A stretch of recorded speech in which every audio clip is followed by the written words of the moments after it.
You own the show, man. Yeah. So I didn't know you had this this build until it came out. And so introduce yourself. I'm JD Ash. I'm the owner of Starlet Johansson. Oh wow, I didn't know that was a name. Starlet Johansson. Ah, yeah. I like that. Okay. So we were supposed to meet up to interview you in your old school GT Skyline. Taco, yeah. Yes, but everything it was just like yeah, it wasn't the best. haywire. I didn't know you were working on this. So what is this, man? What did you pick this one up? And I mean, you had it so secret. I picked this up 6 years ago. Oh, okay. And it had the stock everything, and it was, you know, ratty, and it had TRD springs, which was kind of cool. Like, yeah, you know, aside from everything else, it was. They don't sit low, do they? No, the Okay. TRD springs were pretty high. I drove it to Mexico to work on Fear the Walking Dead and back and forth. Wait, so this car came out 4K. in the Walking Dead?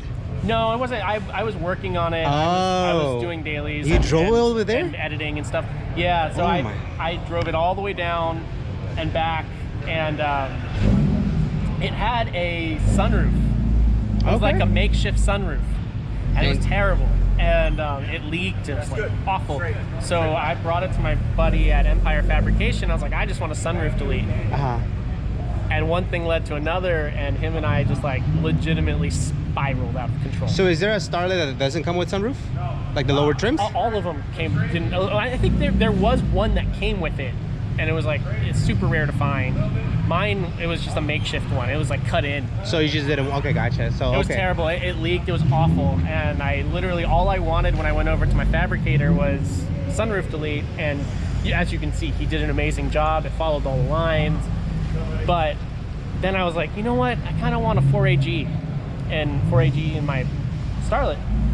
And him and I just like looked at him and were like, why don't you do beams? And I was like, I don't know if I want to do beams. And do you mind showing us one thing the beams? Because we won't believe you unless you show us. I mean, this car looks all done up, you know? Yeah. What was the thought process behind the color combo and everything? Because I mean, you displayed at SEMA, what was it, a year ago or 2 years ago? A year ago. A year ago.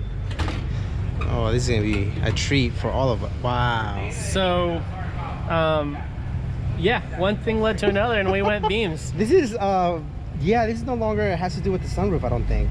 No. Wow. So, it's pretty cool, you know. We had to push the firewall back a little bit as a custom firewall. The only thing that's actually stock in this engine bay, the towers, are these. The bottom these part. 3 lines. Oh my goodness. Okay, because the 3 lines are actually what came from, it's like the TRD stripes, quote unquote. So we matched them on the firewall. And I see them. on the firewall. Yeah, so it's like, you know, the whole point of this build was that every time you look at the car, you see something new. Yeah. You see something different. You know, like the mirrors, and the shift knob matches the mirrors, and then, you know, the interior matches all the paint and all the stripes, and, you know, we went a little bit above and beyond what we probably should have. A little bit. Man, everything's, even the hinges here. Wow. Super cool, man. Everything was nickel plated, powder coated, or polished. So what an amazing build, man. Thanks. Yeah, it has the ITBs are off of the 20 valve 4AGE to AE 111. We actually, so there was an ITB adapter that you can buy. We put it on, and our velocity stacks were hitting the hood. Yeah. So like, and then on top of that, the throttle cable was actually on top. Okay. We didn't like that, right? Because it's just like, I don't know, it just doesn't look as clean here, and it doesn't look clean.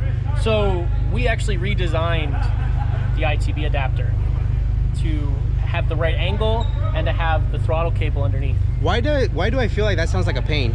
It wasn't easy. Okay. So basically, you know, Sean and I worked with a bunch of people. Matt, he's one of our buddies. He actually designed the ITB adapter. Wow. And then we had it, you know, cut out. This is super cool, dude. Yeah. Who chose the color scheme? Because it flows so nicely. I actually chose Miami blue because I'm from Miami. Ah. So this is Porsche Miami blue. Okay. Yeah. And then you went with the tan interior. Tan interior. Did you already know you were gonna do that, or you just kind of started developing as you were started building the car? So Mark at Elegance Interiors actually helped choose that color. Initially, I wanted to go with a like tobacco brown, kind of like a more richer brown, but that works so much better because it pops a little bit nicer. It's clean. It's light. I don't know how to explain it. Yeah.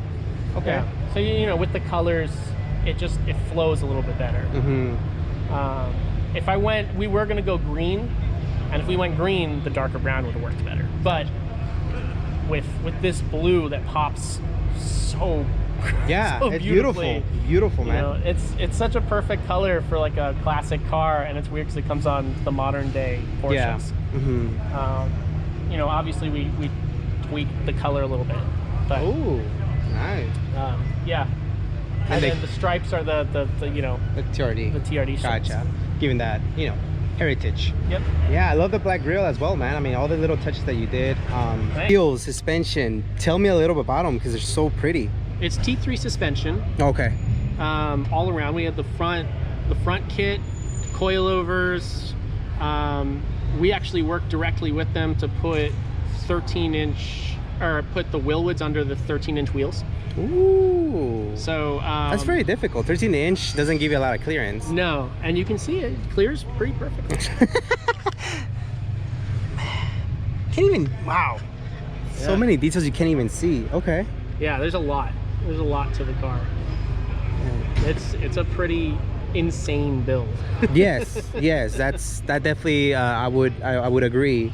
I mean, I think I know the answer. You didn't think it was gonna get this crazy. No. Okay. 100%. I mean, we tried to push ourselves back a little bit every single time, and then we were just like, no, let's pull the trigger on this. No, let's pull the trigger on this. How far away from SEMA did that conversation start, or was that like the conversation to begin with? Like, no, that was the conversation to begin with. Okay, let's display at SEMA. SEMA was literally just the push to finish, which is good. Yeah. Otherwise, it would just sit. Right.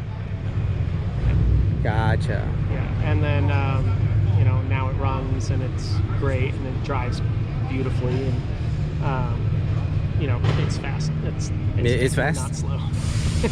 Have you weighed it? Not yet. Okay. That's next. But under 2,000 pounds, easy. Probably, most likely under 2,000 pounds. Yeah. I mean, with the cage and all the other stuff. Probably under 1,500. It's so light. Yeah. It might be about like, you know, 1,900. But has the car been tuned? It's been tuned, but I'm gonna have it retuned with bigger injectors. Okay. And when is the turbo going in? No, it doesn't need a turbo. It's fast enough. That Beams motor revs to high hell, so. That's so cool, man. Yeah, it's fun. Well, you let us know when it goes turbo and then all-wheel drive. All right. So freaking rad, man. Wow. Let's see what the car is. I need to move this thing. I want to go move my truck. Yes. This thing is rad, man. Great job, Jay. Shoot. Thank you. What is it? This is a Toyota Starlet. Yeah. You don't see those often, man. Way to go. Really love this car.